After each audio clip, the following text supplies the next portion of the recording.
یہودیوں نے نبی پاک صلی اللہ علیہ وسلم سے آ کر بات کی اور اعتراض کیا۔ انہوں نے کہا دیکھیں جی، ہمارا جو مذہب ہے وہ قدیم ہے، پرانا ہے، ہماری جو کتاب ہے وہ بھی پرانی ہے،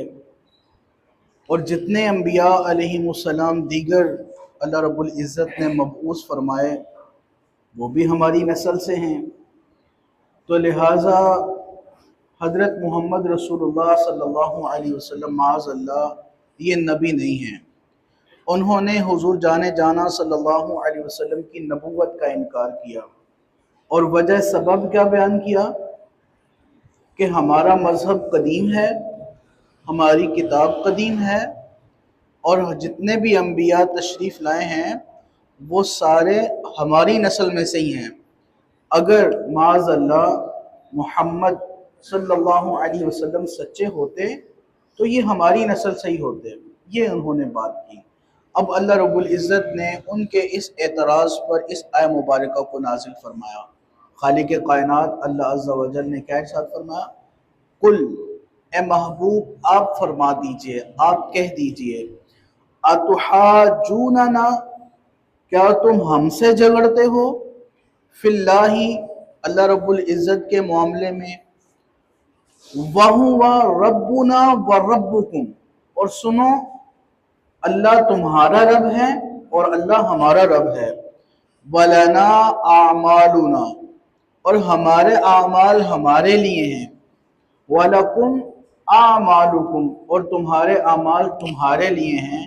وَنَحْنُ لَهُ مُخْلِصُونَ، اور ہم اس اللہ کے لیے خالص ہیں، اس کی عبادت کرنے میں، اس کی یکتائی بیان کرنے میں، اس کو وحدہ لا شریک ماننے میں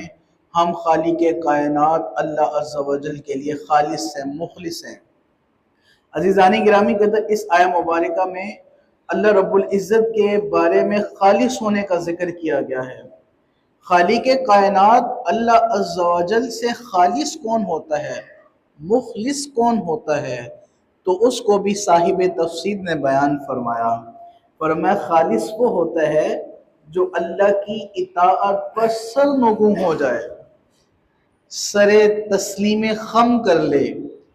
اللہ رب العزت کی بارگاہ میں جھک جائے، خالق کائنات کے ہر حکم کے آگے تابع فرما ہو جائے۔ فرمایا وہ اللہ کی بارگاہ میں خالص ہوتا ہے۔ اور پھر اس کی سادہ سی مثال جو صاحب مفسر نے بیان کی وہ یہ ہے کہ اگر کسی کو دیکھنا ہو کہ وہ خالق کائنات کی بارگاہ میں کتنا مخلص ہے، کتنا خالص ہے، تو پھر قرآن پاک کی اس آیت کو پڑھ لو، مَن یُطِعِ الرَّسُولَ فَقَدْ أَطَاعَ اللَّهَ، جس نے اللہ کے پیارے رسول کی اطاعت کر لی گویا کہ اس نے اللہ کی اطاعت کر لی۔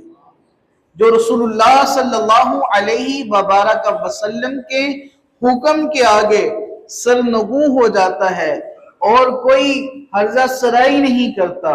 باادب ہو کر کھڑا ہو جاتا ہے اور حضور جانے جانا صلی اللہ علیہ وسلم کی تعظیم و توقیر میں کسی قسم کا سمجھوتا نہیں کرتا،